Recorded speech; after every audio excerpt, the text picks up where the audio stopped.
నమస్కారం. QK news morning bulletin కు స్వాగతం. తాజా వార్తలు మీకోసం. కేసీఆర్ వైఎస్ రాజశేఖర్ రెడ్డి అంటే ఇష్టమన్న కేటీఆర్. వరంగల్ జైలు రోజుల జ్ఞాపకాలను గుర్తు చేసుకున్న కేటీఆర్, పోరాట స్ఫూర్తి ఉన్న నాయకులంటే అభిమానం, ఉద్యమ నాయకత్వమే చరిత్రలో నిలుస్తుందన్న కేటీఆర్.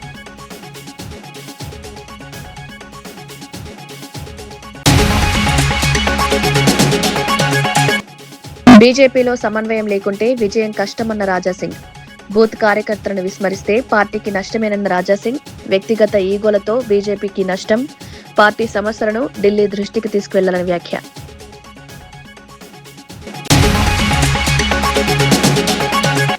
రైతుల పాదయాత్రను అడ్డుకోలేరన్న హరీష్ రావు. ఇది రైతుల హక్కుల కోసం జరుగుతున్న పాదయాత్ర. రైతులకు సాగునీరు అందించడంలో కాంగ్రెస్ విఫలం, ప్రాజెక్టులను సమర్థంగా నిర్వహించాలని సూచన.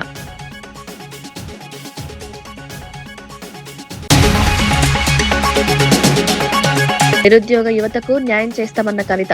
యువత విషయంలో కాంగ్రెస్ బీఆర్ఎస్ బంద వైఖరి. తెలంగాణ యువతను తప్పుదోవ పట్టించిన వారిని నిలదీత. నిరుద్యోగుల కోసం తెలంగాణ రక్షణ సేన పోరాటం.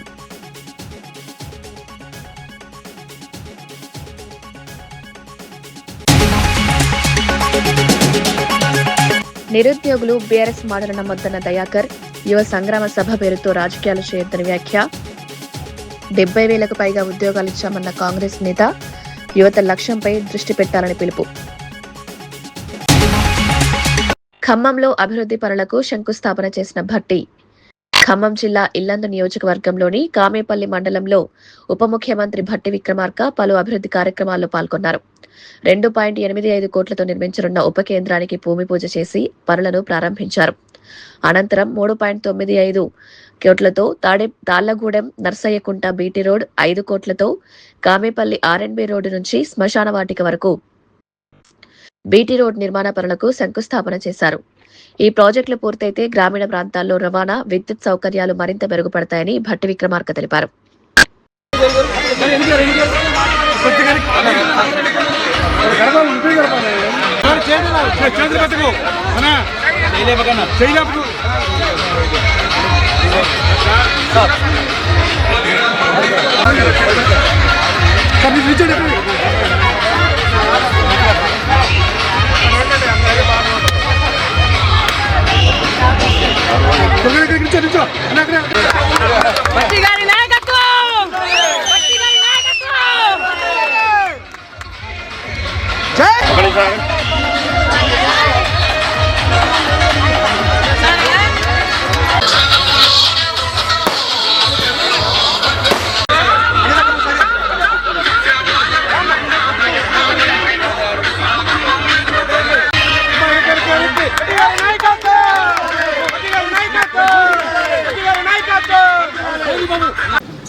రంగారెడ్డి జిల్లా బహదూర్గూడలో రైతుల భూముల వ్యవహారంలో ప్రభుత్వం అనుసరిస్తున్న తీరుపై బీజేపీ ఎంపీ ఈటెల రాజేందర్ తీవ్ర విమర్శలు చేశారు. రైతులతో సంప్రదింపులు జరపకుండా భూసేకరణ చేపట్టడం సరికాదన్నారు. బుల్లెట్ ట్రైన్ ప్రాజెక్టు పేరుతో భారీ పోలీస్ బందోబస్తు ఏర్పాటు చేసి రైతులను భయపెట్టడం ప్రజాస్వామ్యానికి విరుద్ధమని విమర్శించారు. రైతుల కోసం పరిహారం, హామీలు ఇవ్వకుండానే భూములు స్వాధీనం చేసుకోవద్దని ప్రభుత్వానికి సూచించారు. రైతుల జీవనాధారాన్ని కాపాడే విధంగా వ్యవహరించాలని, లేకపోతే ప్రజలు తగిన సమాధానం చెప్తారని ఈటెల రాజేందర్ హెచ్చరించారు. అధికారం రాగానే హైదరాబాద్ చుట్టుపక్కల ఉన్నటువంటి 70-80 ఏళ్ల క్రితం నాడు ఆనాడు 500 రూపాయలకో 1000 రూపాయలకో ఎకరం విలువ ఉన్న నాడు ఈ భూముల మీద రాళ్లు కొట్టుకొని, చెట్టు కొట్టుకొని, బాయిలు తవ్వుకొని, బోర్లు వేసుకొని ఆ భూతల్ని నమ్ముకొని బతుకుతున్నటువంటి రంగారెడ్డి జిల్లా రైతాంగానికి ఇవాళ ఒక శాపంలాగా మారింది. హైడ్రా వచ్చిన తర్వాత అక్రమంగా నిర్మాణం చేసినటువంటి కట్టడాలు మాత్రమే కూల్చేస్తా అని చెప్పిన హైడ్రా ఇవాళ రేవంత్ రెడ్డి వేల మంది పోలీసులను పెట్టి రంగారెడ్డి చుట్టుపక్కల 70 ఏళ్ల క్రితం నుంచి రైతులైతే పంటలు వేసుకొని సాగు చేసుకుంటున్నారో ఆ భూముల మీద కన్నేసి రకరకాల పద్ధతుల పేరిట గుంజుకుంటున్నాడు. ఇవాళ హైదర్గూడ అందులో ఒక గ్రామం, బాదర్ కూడా అందులో ఒక భాగం. తాతలు, తండ్రులు, నాన్నలు, ఇవాళ మనమలు, నాలుగో తరం ఇక్కడ గులాబీ పూలు పండించుకొని మార్కెట్లో గుడిమల్కాపూర్లో అమ్ముకొని బతికేటువంటి ఈ కుటుంబాల్ని ఇవాళ బుల్లెట్ రైళ్ల పేరిట 650 ఎకరాల భూమిని గుంజుకొని రియల్ ఎస్టేట్ మాఫియాకి, రియల్ ఎస్టేట్ పెద్దలకి కట్టబెట్టే ప్రయత్నం చేస్తున్నాడు రేవంత్ రెడ్డి. గత 9 రోజులుగా అయ్యా 70 ఏళ్ళుగా ఉంటున్నాం కదా, 4 ఏళ్ళు 5 ఏళ్ళు కౌలుకు దున్నుకుంటేనే మాకు హక్కులు వస్తాయి కదా 38 కింద. కానీ మేము ప్రభుత్వ పరంగా ఉన్న భూములు కూడా కావచ్చు 12 సంవత్సరాలు పైబడి ఉంటే ఆ భూములకు పత్రాలు వేయాల్సిన కనీస బాధ్యత ఉంటుంది కదా. మరి 70 ఏళ్ళుగా దున్నుకుంటున్న మాకు ఆ భూముల మీద సంబంధం లేదని మీరు చెప్పడం అనేది దుర్మార్గమైన ఆలోచన కదా అని చెప్పి వాళ్ళు ఎంత మొత్తుకున్నా కూడా వందల మంది పోలీసులని ఈ మొత్తం బాదురుగూడ గ్రామాన్ని చుట్టుముట్టి ఆ పొలాలలో ఉన్నటువంటి బోర్లు కావచ్చు, బావులు కావచ్చు, దొడ్లు కావచ్చు, పశువులు కావచ్చు, ఆ భూతలితో ఉన్నటువంటి అనుబంధం కావచ్చు, వాళ్ళకు పోకుండా ఇలా పాకిస్తాన్, భారత్ లో ఎట్లయితే ఇనుప కంచెలు వేస్తారో ఆ ఇనుప కంచెలు వేసి ఇవాళ వాళ్ళకు పోకుండా నిరోధించే ప్రయత్నం చేస్తున్నారు. ఇవాళ నంగనాచి మాటలు మాట్లాడుతున్నారు. ఎకరానికి మీకు 500 గజాలు ఇస్తాం, ఎకరానికి మీకు 600 గజాలు ఇస్తాం. ఎవడు నువ్వు అసలు? నీవు ఒకవేళ ఈ భూములను తీసుకోవాలనుకుంటే వచ్చి కూర్చో, రైతాంగంతో మాట్లాడు, వాళ్ళకి ఇష్టం ఉందా లేదా మాట్లాడు, ఆ ధరంతో మాట్లాడు, వాళ్ళ కంపెనీ ఇంటితో మాట్లాడు. దానికి తప్ప ఇవాళ బుల్లెట్ రైళ్ల పేరిట మొత్తం రాష్ట్ర రెవెన్యూ గృహ నిర్మాణ శాఖ మంత్రి పొంగులేటి శ్రీనివాసరెడ్డి భద్రాచలంలోని శ్రీ సీతారామచంద్ర స్వామి వారిని దర్శించుకుని ప్రత్యేక పూజలు నిర్వహించారు.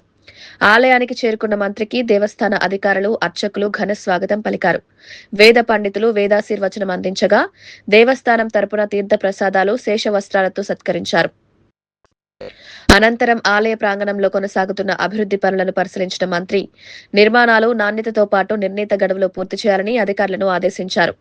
భద్రాచలం క్షేత్రాభివృద్ధికి రాష్ట్ర ప్రభుత్వం పూర్తి సహకారం అందిస్తుందని, భక్తులకు మెరుగైన సౌకర్యాలు కల్పించేందుకు చర్యలు కొనసాగుతున్నాయని తెలిపారు.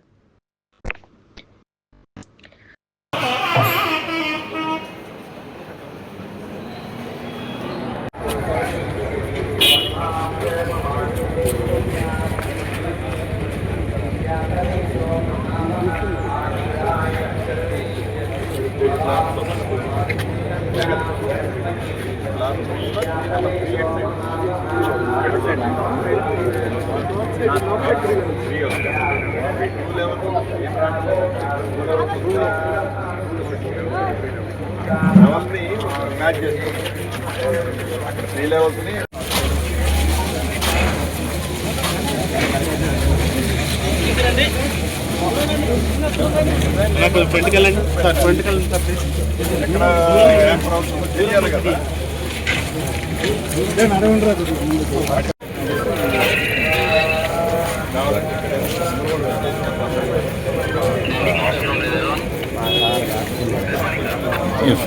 తెలంగాణ రక్షణ సేన అధ్యక్షురాలు కవిత నిరుద్యోగ యువత విషయంలో కాంగ్రెస్, బీఆర్ఎస్ పార్టీలు ద్వంద్వ వైఖరులు అవలంబిస్తున్నాయని ఆరోపించారు. జగిత్యాల జిల్లా కోరుట్ల పట్టణంలో బీజేపీకి రాజీనామా చేసి తమ పార్టీలో చేరిన డాక్టర్ రఘును అభినందించి పార్టీ కార్యాలయాన్ని ప్రారంభించారు. గత చరిత్ర గురించి మాట్లాడుతూనే ప్రస్తుత బాధ్యతలను విస్మరించి నిరుద్యోగ యువతకు అన్యాయం చేస్తున్నారని విమర్శించారు. తెలంగాణ యువతను తప్పుదోవ పట్టించిన పార్టీలను ప్రజల ముందు నిలదీసే బాధ్యత తెలంగాణ రక్షణ సేన తీసుకుంటుందని కవిత స్పష్టం చేశారు. గత చరిత్రను తవ్వుకుంటూ వర్తమానంలో చేయాల్సిన పనుల్ని విస్మరిస్తా ఉన్నారు. గతంలో నువ్వు తప్పు చేసినావు అని ఒకలంటే కాదు, నువ్వు తప్పు చేసినావు అని ఇంకోలని ఇవ్వాల్సిన ఉద్యోగాలు ఇస్తలేరు.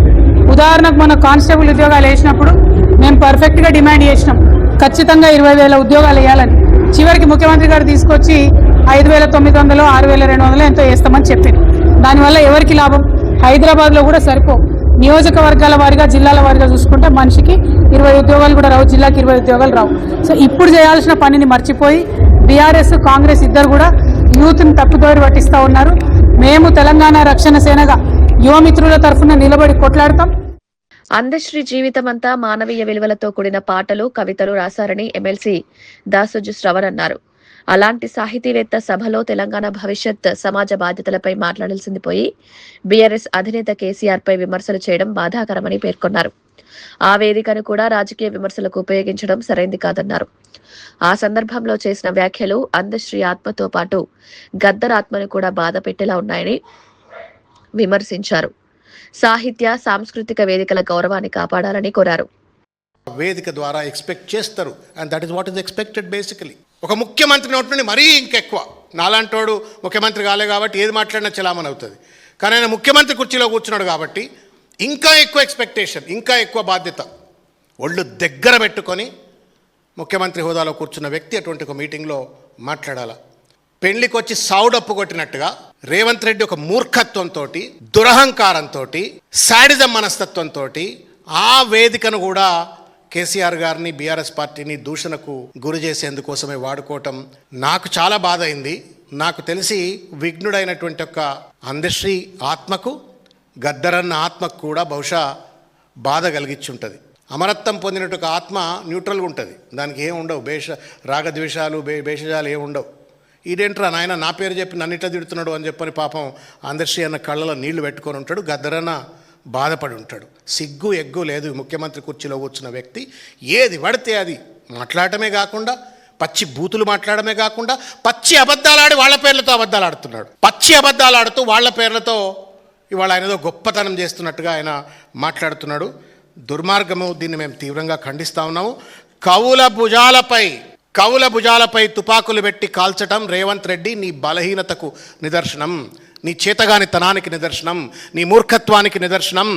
ఇది కవి వారసత్వాన్ని విధ్వంసం చేయటమే, ఆ కవి యొక్క వ్యక్తిత్వాన్ని హననం చేయటమే, మొత్తం సమాజాన్ని కూడా ఇవాళ డోలాయమానంలో పడేసేటువంటి ఒక రీతిలో ఇవాళ అమరకవి అందశ్రీ యొక్క వేదిక పైన అడ్డమైనటువంటి ఒక మాటలు మాట్లాడినట్టు ఒక మూర్ఖడా రేవంత్ రెడ్డి. నీ వైఖరి తెలంగాణ సమాజం తరపు నుండి మేము తీవ్రంగా ఖండిస్తూ ఉన్నాము. రేవంత్ రెడ్డి మాట్లాడిన 40 నిమిషాల ప్రసంగ పాఠం ఇదంతా. ఇది చదువుతుంటే ఈయనేందా ముఖ్యమంత్రి, ఈయన ముఖ్యమంత్రి ఏంది, మనం ఈ తెలంగాణలో మనం ఏంది, ప్రజలం ఎట్లుంటున్నాం అని చెప్పని బాధ కలిగినట్టు పరిస్థితి. చిన్న కోడూరు మండల రైతుల పాదయాత్రను బీఆర్ఎస్ కార్యక్రమంగా చిత్రీకరించడం సరికాదని మాజీ మంత్రి హరీష్ రావు అన్నారు. ఇది రైతుల హక్కుల కోసం జరుగుతున్న పాదయాత్ర అని స్పష్టం చేశారు. కాళేశ్వరం ప్రాజెక్టు ద్వారా గతంలో రంగనాయక సాగర్ నింపి ఎండాకాలంలోనూ రైతులకు సాగునీరు అందించామని గుర్తు చేశారు. ప్రస్తుతం కాంగ్రెస్ ప్రభుత్వం నిర్లక్ష్యంతో రైతులు కరువు పరిస్థితులు ఎదుర్కొంటున్నారని ఆరోపించారు. కేసీఆర్ ను విమర్శించడం వల్ల నీళ్లు రావని, ప్రాజెక్టులను సమర్థంగా నిర్వహిస్తేనే రైతులకు సాగునీరు అందుతుందని రేవంత్ రెడ్డికి హరీష్ రావు సూచించారు. ఇప్పటికైనా కళ్ళు తెరువు రేవంత్ రెడ్డి అని చెప్పి నేను డిమాండ్ చేస్తా ఉన్నా. నిజంగా చెప్పాలంటే ఈ కరువు కాలం తెచ్చిన కరువు కాదు, ఇది కాంగ్రెస్ తెచ్చిన కరువు, రేవంత్ రెడ్డి తెచ్చిన కరువు. ఆనాడు మన కేసీఆర్ ఒక మాట చెప్పిండు, ముఖాన్ని మొగులుగు పెట్టి చూడాల్సిన అవసరం లేదు, కప్పతల్లి ఆటాడు అవసరం లేదు, ఊళ్ళే మన గుళ్ళో బిందెలు తీసుకుపోయి నీళ్లు పోసి అమ్మవారిని ప్రార్థించే రోజులు అవసరం లేదు. ఇక కాళేశ్వరం కట్కొత్తాలే, రంగనాయక సాగర్ నిండాలే, మీ పొలాలన్నీ పారాలన్నది నాడు కేసీఆర్ చెప్పిండు. నిజంగా అట్లనే 6 ఏండ్లు బారించుకున్నాం. పోయిన 6 ఏండ్లు కరువేందో మనకు తెలియదు. పోయిన 6 ఏండ్లు మీరు ఫోన్ చేసుడు, కాలువ గేట్లెత్తుడు, మీ ఊర్లలో పొలాలకు నీళ్ళొచ్చుడు, మీ చెరువులు ఎండాకాలంలో అలుగులు దుంకినాయి, మత్తళ్ళు దుంకిన చెరువులు చూసుకున్నాం. బ్రహ్మాండంగా 2 పంటలు కూడా పండించుకొని బతికినాం. కానీ ఈరోజు రేవంత్ రెడ్డి ఒక పగతో, ప్రతీకారంతో కేసీఆర్ కాళేశ్వరం కట్టిండు, కేసీఆర్ కు మంచి పేరు వచ్చిందని చెప్పి ఇవాళ కాళేశ్వరం కట్టుకొత్తలేడు. ఏమన్నా అంటే ఏమంటాడు, కేసీఆర్ ను ఒకటే తిట్టిపోస్తా ఉన్నాడు. కేసీఆర్ ను తిట్టిపోస్తే నీళ్ళు వస్తాయా, ఎత్తిపోస్తే నీళ్ళు వస్తాయా? నువ్వు గోదావరిని ఎత్తిపోస్తే నీళ్ళు వస్తాయి రేవంత్ రెడ్డి, కేసీఆర్ ను తిట్టిపోస్తే నీళ్లు రావు. నువ్వు కేసీఆర్ ను తిడితే నీ మనసు ఆనందపడుతుందేమో, కానీ రైతుల మనసులు ఉసూరు అంటున్నాయి, రైతుల గుండెలు ఆగిపోతా ఉన్నాయి. తిట్టుడాపు, కట్క ఒత్తి మోటార్లలో నీళ్లు పోయించు రేవంత్ రెడ్డి అని చెప్పి మేము కోరుతా ఉన్నాం. ఎట్లున్నది రంగనాయక సాగర్? అది చూస్తే చిన్నపోయింది, మొత్తం గుండ్లు రాళ్ళు మా చంద్రలాపూర్ తాళ్ళన్నీ మళ్ళీ తేలినాయి. ఇవాళ రేవంత్ రెడ్డి గారిని మనం ఈ మీటింగ్ నుంచి ఒకటే డిమాండ్ చేస్తున్నాం, వెంటనే కాళేశ్వరం మోటార్లు వత్తాలే, మా రంగనాయక సాగర్, మల్లన్న సాగర్, కొండపోచమ్మ సాగర్ నీళ్లు నింపాలి. తెలంగాణ నిరుద్యోగ యువత బీఆర్ఎస్ రాజకీయ ప్రచారాన్ని నమ్మి మోసపోవద్దని టీపీసీసీ జనరల్ సెక్రటరీ చెన్నగాని దయాకర్ సూచించారు. యువ సంగ్రామ సభ పేరుతో నకిలీ నిరుద్యోగులను ముందుకు తెచ్చి రాజకీయాలు చేస్తోందని బీఆర్ఎస్ పై విమర్శలు గుప్పించారు. ముఖ్యమంత్రి రేవంత్ రెడ్డి నాయకత్వంలోని ప్రభుత్వం ఇప్పటికే 70,000కు పైగా ఉద్యోగ నియామక పత్రాలు అందించిందని తెలిపారు. మిగిలిన ఖాళీలను కూడా దశల వారీగా భర్తీ చేసేందుకు ప్రభుత్వం సిద్ధంగా ఉందని, పోటీ పరీక్షలకు సిద్ధమవుతున్న యువత రాజకీయాలకు అతీతంగా తమ లక్ష్యంపై దృష్టి పెట్టాలని దయాకర్ పిలుపునిచ్చారు. రాజకీయ పార్టీలకు బీఆర్ఎస్ పార్టీ దగ్గర అమ్ముడు పోయి ఇవాళ నిరుద్యోగుల ముసుగు వేసుకొని అసలైన నిరుద్యోగుల యొక్క డిమాండ్ను తప్పుదారి పట్టిస్తా ఉన్నారు. తెలంగాణ అసలైన నిరుద్యోగ యువకులారా, లైబ్రరీలో చదువుకుంటున్న, రాజకీయాలకు సంబంధం లేకుండా మీరు చదువుకుంటున్న నిరుద్యోగ యువతలారా, మీరందరూ కూడా గమనించాలి. ఇలాంటి నకిలీల పట్ల మీరందరూ కూడా జాగ్రత్త వహించాలని కూడా కోరుతా ఉన్నాం. బీఆర్ఎస్ పార్టీ యువ సంగ్రామం పేరుతోని నకిలీ నిరుద్యోగుల్ని కూడగట్టుకొని ఆడినటువంటి ఒక డ్రామా లాగానే చూడాలి. తెలంగాణ విద్యార్థి నిరుద్యోగుల పట్ల, యువత పట్ల ప్రభుత్వానికి ఒక ప్రత్యేకమైన సానుకూలంగా ఉంది. ప్రతి ఖాళీలను భర్తీ చేసే బాధ్యత గౌరవ ముఖ్యమంత్రి రేవంత్ రెడ్డి గారు చూసుకుంటారు. ఖచ్చితంగా నిరుద్యోగ నిర్మూలన కోసం ఈ ప్రజాపాలన పనిచేస్తా ఉంది. బీఆర్ఎస్ హయాంలో నిరుద్యోగులు నిండా ముంచి నిరుద్యోగ జీవితాలతో చెలగాటమాడిన బీఆర్ఎస్ పార్టీకి నిరుద్యోగుల గురించి మాట్లాడే అర్హత లేదని కూడా ఈ సందర్భంగా గుర్తు చేస్తూ, దయచేసి రాజకీయ పార్టీలకు అమ్ముడుపోయి బీఆర్ఎస్ పార్టీకి అమ్ముడుపోయిన ఇలాంటి BRS working president KTR Telangana ఉద్యమ రోజుల జ్ఞాపకాలను గుర్తు చేసుకున్నారు. వరంగల్ జైల్లో ఉన్న సమయంలో పులివెందులకు చెందిన ఓ బార్బర్తో జరిగిన ఆసక్తికర సంఘటనను వివరించారు. పోరాట స్ఫూర్తి కలిగిన నాయకులు తనకు ఎప్పుడూ ఇష్టమని చెప్తూ మాజీ ముఖ్యమంత్రి వైఎస్ రాజశేఖర్ రెడ్డి, బీఆర్ఎస్ అధినేత కేసీఆర్ వంటి ఫైటర్లను తాను అభిమానిస్తానని, ఉద్యమాల ద్వారా ప్రజల కోసం పోరాడే నాయకత్వమే చరిత్రలో నిలుస్తుందని పేర్కొంటూ తన అనుభవాలను కార్యకర్తలతో పంచుకున్నారు. అక్కడ ఆమరణ దీక్ష కూర్చోవాలి, అది ఆ రోజు ప్రోగ్రాం. సరిగ్గా కరీంనగర్లో బయలుదేరి అలగనూరు వచ్చే వరకే కేసీఆర్ గారిని అరెస్ట్ చేసినారు, చుట్టుముట్టినారు. ఆయన తీసుకొని మమ్మల్ని అందరూ వెనకాల ఆపేసి వెళ్ళిపోయినారు. మేము కూడా వెనకాల ఆగిన మానేరు అవతల ఆపింది మమ్మల్ని. ఆపితే కూడా మేము దిగి దాని మీద పరిగెత్తుకుంటూ మేమందరం కూడా బ్రిడ్జ్ క్రాస్ చేసి అక్కడికి వచ్చేసరికి లిఫ్ట్ చేసేసినారు సార్ని. జయశంకర్ సార్ని వదిలేసినారు ఆ లొల్లిలో. నేను జయశంకర్ గారిని గట్టిగా పట్టుకొని నా కారులో ఎక్కించుకొని, ఇక పోలీస్ కార్లు ఎట్టుపోతున్నాయి, మేము కూడా అదే వెనకాల ఫాలో అవ్వకుంటూ పోతున్నాం. పోతుంటే మేము కాకతీయ యూనివర్సిటీ చేరుకోగానే అక్కడ మరి ధర్నా జరుగుతూనే ఉంది, రాస్తారోకో జరుగుతుంది. నేను పోయి విద్యార్థులతో కూర్చున్నా. జయశంకర్ సార్ని మీరు ఇంటికి పోండి సార్, మీరు ఇక్కడ ఎందుకని సార్ని ఇంటికి పంపించిన. పోలీసు వాళ్ళు వచ్చిండ్రు, అరెస్ట్ చేసిండ్రు, తీసుకుపోయి ఆల్రెడీ తీసుకుపోతున్నారు. తీసుకొని పోతుంటే ఆ వ్యాన్లో ఉన్నాం అందరం, వ్యాన్లో తీసుకొని పోతున్నారు. హన్మకొండ చౌరస్తా రాగానే ఆడ సిగ్నల్ పడ్డదో ఏమో పడ్డది, బండి ఆగింది, ట్రాఫిక్ వచ్చింది, ఏదో టైం. అందరం దుంకినాం. దుంకి ఆయనతో జయశంకర్ సార్ ఇంట్లో పోయి కూర్చున్నాం. మళ్ళా కొంటకు పోలీసు వాళ్ళు వచ్చిండ్రు. వచ్చి నువ్వు పోలీసు అరెస్ట్ నుంచి తప్పించుకొని పారిపోయినందుకు నేను మళ్ళీ అరెస్ట్ చేస్తున్నాం అన్నారు. ఓకే, అరెస్ట్ చేసిండ్రు, కేసు పెట్టిండ్రు, తీసుకుపోయి మెజిస్ట్రేట్ గారి ముందు ప్రొడ్యూస్ చేసి జైలుకు పంపించిండ్రు. ఇది సరిగ్గా నవంబర్ 29 రోజు వరంగల్ జైల్లో ఆ రోజు రాత్రి అంతా అక్కడే గడిపినాం. పాపం జైలర్ గారు మంచోడు. ఆయన జైలరు, అక్కడ ఉండే సిబ్బంది అంతా చాలా సానుభూతితో ఉన్నారు. తెలంగాణ రావాలి కదా సార్, తప్పేమున్నది సార్. పాపం వాళ్ళు చాలా బాగా చూసుకున్నారు. చూసుకొని సార్ మీరు సెల్లో ఎందుకు పంటారు, మీరు హాస్పిటల్ పండుకోండి అన్నాడు. సరే మీరు ఎక్కడ చెప్తే అక్కడ పండుకుంటే, జైల్లో ఉన్నాం, ఏం చేస్తాం, ఎక్కడంటే అక్కడ పడుకున్నాం. తెల్లారు లేపిండ్రు 6 గంటలకు. ఛాయ్ తాగుతారా అన్నారు. ఛాయ్ తాగుతుంటే ఓకే ఛాయ్ తాగినా. గడ్డం చేసుకుంటారా అన్నారు. ఏం పని పాడైతుంది జైల్లో, సరే మీ ఇష్టం, ఏం చేయమంటే అది చేస్తాను అని అక్కడ బయట తీసుకుపోయి కూర్చోబెట్టి చెట్టు కింద కూర్చోబెట్టి గడ్డం చేస్తుండ్రు. ఒక ఆయన పిలిచిండు, ఒక సోదరుని పిలిచిండు, బార్బర్ను. ఆయన వచ్చిండు, గడ్డం చేస్తాను. ఇది ఎట్లాంటి పరిస్థితి మీరు ఒకసారి గుర్తు తెచ్చుకోండి. రాజశేఖర రెడ్డి గారు చనిపోయి 4 నెలలైంది సరిగ్గా. కేసీఆర్ గారు నిరాదీక్ష కూర్చున్నారు. ఒక ఉద్విగ్నభరితమైన వాతావరణం రాష్ట్రం అంతా ఉంది. తెలంగాణ కావాలని, తెలంగాణలో వద్దని ఇంకో చోట, అట్లాంటి పరిస్థితున్న నేపథ్యం అది. ఆ గడ్డం గీస్తా ఉన్నాడు ఆయన. ఆ సోదరుడు గడ్డం గీస్తున్నాడు. ఏదో ఒకటి ముచ్చట పెట్టాలి కదా, గడ్డం గీస్తున్నప్పుడు ఏం ముచ్చట లేకుండా ఎట్లుంటుంది. సరే గడ్డం గీస్తుంటే ఏ ఊరు తమ్ముడు అన్నా. కరెక్ట్ కత్తి ఇక్కడ ఉంది. పులివెందుల సార్ అన్నాడు. ఇక ముచ్చట బంద్ ఆడికి. ఏం మాట్లాడతావు ఇంకా? అప్పుడే రాజశేఖర రెడ్డి గారు చనిపోయి 4 నెలలు అయింది. మనం తెలంగాణలో లొల్లిపెట్టి మనమేమో ఆగమాగం చేస్తాన్నాం. ఆ సోదరుడు పులివెందుల ఏదో మర్డర్ కేసులు అరెస్ట్ అయ్యి జైలు ఉన్నాడు, కత్తి ఇక్కడ ఉంది. ఇంకేం మాట్లాడతాం? వామ్మో ఇదట ఉందని చెప్పి ఏం మాట్లాడకుండా ఆయన నవ్వి లేదు సార్, నాకు రాజశేఖర రెడ్డి గారు అంటే ఇష్టమే, కానీ కేసీఆర్ గారు అంటే ఇష్టం, నాకు ఫైటర్లు ఇష్టం సార్, ఫైటర్ ఎవరైనా సరే ఏదైనా సరే కొట్లాడేటోళ్ళు అంటే ఇష్టం సార్ అని చెప్పి చాలా మర్యాదగా. సో ఇప్పుడు నారు గారు చెప్పగానే నాకు వెంటనే నేను ఫ్లాష్ బ్యాక్ లోకి వెళ్ళిపోయాను.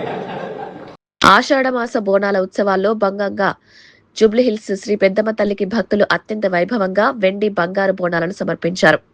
భాగ్యనగర్ శ్రీ మహంకాళి జాతర ఉమ్మడి దేవాలయాల ఊరేగింపు కమిటీ ఆధ్వర్యంలో నిర్వహించిన ఈ కార్యక్రమం భక్తి శ్రద్ధల మధ్య ఘనంగా జరిగింది. మురాద్ మహల్ నుంచి ప్రారంభమైన ఊరేగింపు పోతరాజుల విన్యాసాలు, బ్యాండ్ వాయిద్యాలు, భక్తుల జై జై ధ్వానాల మధ్య ఆలయానికి చేరుకుంది. పెద్ద సంఖ్యలో భక్తులు అమ్మవారిని దర్శించుకుని ప్రత్యేక పూజలు నిర్వహించారు. ఆలయం నుంచి సప్త బోనాలు అమ్మవారు అందరికి పంపించింది కదా. ఈరోజు అమ్మవారికి స్పెషల్గా 7 బోనాలు బంగారం వెండి 2 బోనాలు కలిపి మా బంగారు మీద సమర్పిస్తున్నందుకు పెట్టారు. చాలా సంతోషంగా ఉంది. వీళ్ళు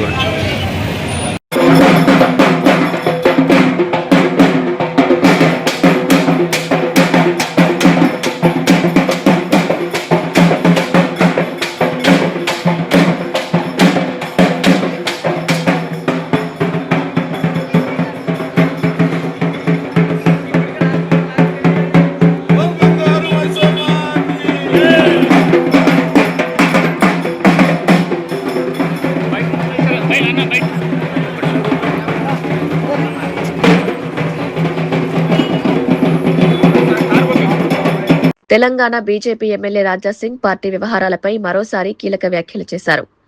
బండి సంజయ్, ఈటెల రాజేందర్ రాజీ పడితేనే తెలంగాణలో అధికారం వస్తుందా అని ప్రశ్నించారు. బూత్ స్థాయి కార్యకర్తలను పట్టించుకోకుండా మేయర్ స్థానాలు గెలుస్తామనుకోవడం పగటికలనేనని విమర్శించారు. పార్టీ కోసం కష్టపడుతున్న కార్యకర్తల మనోభావాలను నాయకత్వం అర్థం చేసుకోవాలని సూచించారు. కొందరి వ్యక్తిగత ఈగోల వల్ల పార్టీ నష్టపోతుందని, ఈ విషయాన్ని ఢిల్లీ నాయకత్వం దృష్టికి తీసుకెళ్లాల్సిన అవసరం ఉందని రాజాసింగ్ పేర్కొన్నారు. ఒక మంచి ఆలోచనతోని అందరు కూస్తున్నారు, మంచిదే. కానీ ఆ ఇద్దరు వ్యక్తులు ఒక్కటైతే తెలంగాణలో మన బీజేపీ గవర్నమెంట్ వస్తుందా నేను అడుగుతున్నా. ఈ ఇద్దరు ఒకటే ఉన్నారు. ఓకే, కొద్దిగా మనసులో కొన్ని క్వశ్చన్లు ఉండొచ్చు, కొన్ని బాధలు ఉండొచ్చు, ఒక్కటైనా చాలా మంచిది. కానీ ఇవాళ భారతీయ జనతా పార్టీలో చాలా మంది సీనియర్లు, అధికారులు, సీనియర్ కార్యకర్తలు చాలా మంది ఉన్నారు. వాళ్ళ పరిస్థితి ఏంది వాళ్ళ పరిస్థితి? ఇవాళ ఎంతోమంది గతంలో మున్సిపల్ ఎలక్షన్ జరిగిన చాలా వరకు కార్పొరేటర్ గెలిచినారు. అసలు ఆ కార్పొరేటర్ ఎట్లా ఉన్నారు, ఏంది మీ డివిజన్ పరిస్థితి ఏంది, ఎస్ఆర్ ఏ విధంగా జరుగుతుంది చూస్తున్నారా? నో. బూత్ కార్యకర్తల పరిస్థితి ఏంది అడుగుతున్నారా? నో. నెక్స్ట్ మున్సిపల్ ఎలక్షన్ వస్తున్నాయి, 3 మేయర్ అవుతారంట. ఆ 3 స్థానంలో భారతీయ జనతా పార్టీ స్ట్రాంగ్ ఉందా లేదా చూస్తున్నారా? నో. మీడియాలో కానీ, మీటింగ్లో కానీ, పేపర్లో కానీ మేము చాలా స్ట్రాంగ్ ఉన్నాం, 3 మేయర్ సీట్ గెలుస్తాం అని స్టేట్మెంట్లు అయితే బాగా వస్తున్నాయి. 3 కాదు, ఒక్కటి కూడా కాదు, ఆ ఒక్కటి మేయర్ సీట్లో సగం గెలిచి చూపెట్టండి అంటే ఈ విధంగా పని తీరు చూస్తే నాకైతే కనబడుతుంది.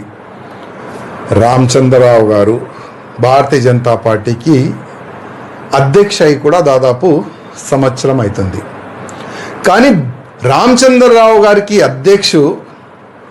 కొంతమంది ఆ అధ్యక్ష పదవిలో రావద్దు, కాంపిటీషన్లో మా రామచంద్రరావు గారికి కూర్చొని పెట్టినారు. ఆయన ఎంత బాధలు ఉన్నారో అది మాకు తెలుసు. ఎందుకంటే చేతులు కట్టి ప్రెసిడెంట్ను పని చేయంటే ఏ ప్రెసిడెంట్ కూడా పని చేయలేడు. ఒకటే ఒక వ్యక్తి మేము చెప్పినట్టే రామచంద్రరావు గారు పనిచేయాలి, ఆయన పైన ఒత్తిడి చేస్తే రామచంద్రరావు గారు ఎట్లా పనిచేస్తారు? రామచంద్రరావు గారు వచ్చే మున్సిపల్ కార్పొరేషన్ ఎలక్షన్, ఆ కార్పొరేషన్ ఎన్నికల్లో చాలా వరకు సీట్లు గెలుస్తే మీకు పేరు వస్తుంది. ఒకవేళ ఇప్పుడున్న కార్పొరేటర్లో సగం వస్తే అది మొత్తం మీ పైననే రాలేస్తారు. అది మీరు చూసుకోండి. అందుకోసం కేంద్ర అధికారులకి మీరు డైరెక్ట్ మాట్లాడి, మీరు చేతు కట్టేసినారు కదా వీళ్ళు, ఆ వ్యక్తుల గురించి మీరు డైరెక్ట్గా కేంద్ర అధికారులకు చెప్పండి. మీరు తెలంగాణ రక్షణ సేన హుస్నాబాద్ నియోజకవర్గ ఇన్ఛార్జిగా బాధ్యతలు స్వీకరించిన పూరేళ్ల శ్రవణ్ కుమార్ గౌడ్ తొలిసారిగా నియోజకవర్గంలో పర్యటించారు. కోహెడ మండలంలో పార్టీ జెండా పండుగలో పాల్గొని డాక్టర్ బిఆర్ అంబేద్కర్ విగ్రహానికి నివాళులర్పించారు. యువతకు ఉపాధి కల్పననే తన ప్రధాన లక్ష్యమని పేర్కొన్న ఆయన బీటెక్, ఎంటెక్ పూర్తి చేసిన యువత బయోడేటాలను స్వీకరించి ప్రముఖ సంస్థలతో అనుసంధానం చేసి ఉద్యోగావకాశాలు కల్పిస్తామని తెలిపారు. ప్రత్యేక హెల్ప్ లైన్, ఈమెయిల్ ఏర్పాటు చేసి జాబ్ మేళాలు నిర్వహించనున్నట్లు వెల్లడించారు. పోటీ పరీక్షలకు సిద్ధమవుతున్న నిరుపేద విద్యార్థులకు ఉచిత అధ్యయన సామాగ్రి అందిస్తామన్నారు. 3 రోజుల క్రితం ఫుల్ టైం ఇన్ఛార్జిగా హుస్నాబాద్ బాధ్యతను నాకు ఇవ్వడం జరిగింది. ఈ కార్యక్రమాన్ని పురస్కరించుకొని శ్రీమతి కల్వకుంట్ల కవిత గారు, మా అధ్యక్షురాలు, ఆవిడకు మనస్ఫూర్తిగా ధన్యవాదాలు తెలుపుకోవడానికి ఈ నియోజకవర్గానికి మొట్టమొదటిసారిగా విచ్చేయడం జరిగింది. బాధ్యతలు స్వీకరించిన తర్వాత ఈరోజు అంబేద్కర్ గారిని గౌరవించుకొని ఈ మీడియాను ఉద్దేశించి 2 మాటలు మాట్లాడాలని నేను మీ ముందుకు రావడం జరిగింది. హుస్నాబాద్ బాధ్యతలు తీసుకున్న తర్వాత మొదటి కార్యక్రమం నేను తీసుకోబోతున్నది ఈ శుభ సందర్భంగా యువత గురించి ఒక చిన్న కార్యక్రమం నేను మొదలు పెట్టబోతున్నా. మన హుస్నాబాద్ నియోజకవర్గంలో టెక్నికల్, బీటెక్, ఎంటెక్ చదువుకున్న విద్యార్థులు, వాళ్ళు హుస్నాబాద్ నియోజకవర్గ విద్యార్థులు అయితే చాలు, బీటెక్, ఎంటెక్ క్వాలిఫికేషన్ కంప్లీట్ అయ్యింది. వాళ్ళు ఎక్కడ ఉన్నా పర్వాలేదు, తెలంగాణ రక్షణ సేన తరఫున వాళ్ళకు సంబంధించిన రెజ్యూమేలు, వాళ్ళ ఉద్యోగాల కోసం వాళ్ళు ఎక్కడెక్కడైతే ప్రయత్నాలు చేస్తున్నారో వాళ్ళ తరఫున తెలంగాణ రక్షణ సేన బాధ్యత తీసుకొని కంపెనీలకు వాళ్ళ రెజ్యూమేలను చేరువ చేయడం జరుగుతుంది. ఇది నేను తీసుకోబోతున్న మొట్టమొదటి కార్యక్రమం. అట్లాగే కాంపిటేటివ్ ఉద్యోగాలకు సంబంధించి గ్రూప్ 2, గ్రూప్ 1, ఎస్ఐ, కానిస్టేబుల్ ఇటువంటి ఉద్యోగాలకు సంబంధించి నిరుపేద విద్యార్థులు ఎవరైనా మెటీరియల్స్ లేకుండా బాధపడడం కానీ, ఇన్స్టిట్యూట్స్కి సంబంధించిన మెటీరియల్ లేకుండా బాధపడడం, వాళ్ళందరికీ కూడా హైదరాబాద్ స్థాయి మెటీరియల్ నేను ఉచితంగా అందించడానికి నేను సిద్ధంగా ఉన్నాను. ఈ రెండింటి కోసం, కాంపిటేటివ్ అంటే గవర్నమెంట్ ఉద్యోగాలకు ప్రయత్నించే వాళ్ళ కోసం ప్లస్ టెక్నికల్ ఉద్యోగాలకు ప్రయత్నించే వాళ్ళ కోసం 2 వేరు విధాలుగా నా తెలంగాణ రక్షణ సేన తరఫున ఒక హెల్ప్ లైన్ సౌకర్యము ప్లస్ ఈమెయిల్కి వాళ్ళ ప్రొఫైల్ను పంపించుకునే విధంగా మేము ఈ సర్వీస్ని స్టార్ట్ చేయబోతున్నాం. ఇది నిరవధికంగా జరిగే చర్య కాబట్టి ఈ హుస్నాబాద్ నియోజకవర్గానికి సంబంధించిన యువత ఈ అవకాశాన్ని ఖచ్చితంగా ఉపయోగించుకోవాలని నేను వాళ్ళను సగౌరవంగా కోరుతా ఉన్నాను.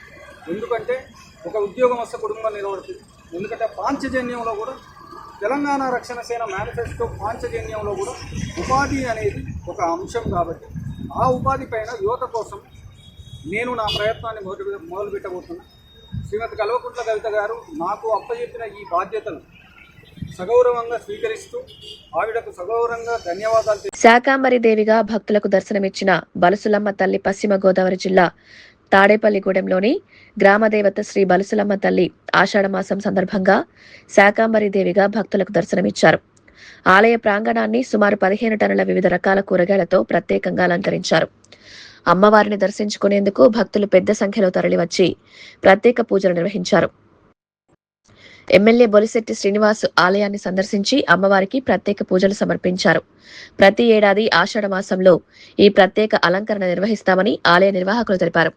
దాదాపుగా 15 టన్నుల కూరగాయలతోనూ ఈరోజు అన్నదాన కార్యక్రమాన్ని శ్రీరంగం అంజయ్ గారి కుటుంబ సభ్యులు ఏర్పాటు చేసి పెద్ద ఎత్తున భక్తులందరూ కూడా ఉదయం నుంచి అమ్మవారి దర్శనానికి రావడం, మరి ఎప్పుడూ శోభతో ఉండేలాగా ఈ ఏర్పాట్లు చేసినటువంటి అంజిబాబు గారికి అందరూ కూడా మిత్రమండలందరూ కూడా నా ఉదయపూర్వక ధన్యవాదాలు. ఎందుకంటే అమ్మ దయతో మనం ఇంకా ఇలా ఉన్నాం. ఈరోజు ఈ ఊరిని ప్రశాంతంగా ఉంచాలి, ఎలాంటి జబ్బుల నుంచి రాకుండా అందరూ సుభిక్షంగా ఉండే విధంగా అమ్మ మన ఊరిని కాపాడుతుందని నమ్మకం నాకుంది. అదేవిధంగా రాబోయే రోజుల్లో కూడా ఈ తాడేపూడిని మరింత సుభిక్షంగా ఉండే విధంగా అమ్మ ఆశీస్సులు ఉండాలి. మరి ఈ కార్యక్రమాన్ని జయప్రదం చేయడానికి వచ్చిన భక్తులందరికీ కూడా అమ్మ ఆశీస్సులు ఉండాలని చెప్పి నేను మనస్ఫూర్తిగా కోరుకుంటూ జై పరశురామ తల్లి. కేసీఆర్ వైఎస్ రాజశేఖర్ రెడ్డి అంటే ఇష్టమన్న కేటీఆర్.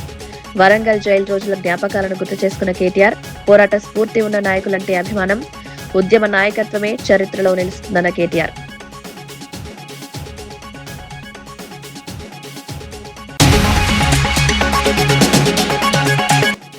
బీజేపీలో సమన్వయం లేకుంటే విజయం కష్టమన్న రాజాసింగ్.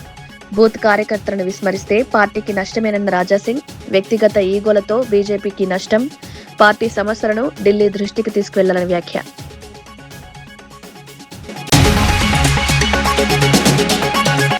రైతుల పాదయాత్రను అడ్డుకోలేరన్న హరీష్ రావు. ఇది రైతుల హక్కుల కోసం జరుగుతున్న పాదయాత్ర. రైతులకు సాగునీరు అందించడంలో కాంగ్రెస్ విఫలం, ప్రాజెక్టులను సమర్థంగా నిర్వహించాలని సూచన.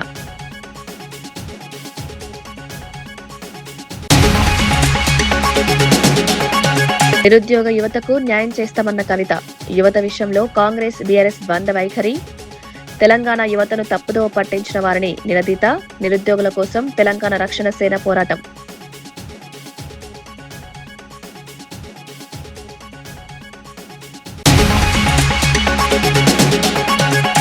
నిరుద్యోగులు బీఆర్ఎస్ మాటలు నమ్మొద్దన్న దయాకర్. యువ సంగ్రామ సభ పేరుతో రాజకీయాలు చేయొద్దని వ్యాఖ్య. 70,000కు పైగా ఉద్యోగాలిచ్చామన్న కాంగ్రెస్ నేత. యువత లక్ష్యంపై దృష్టి పెట్టాలని పిలుపు.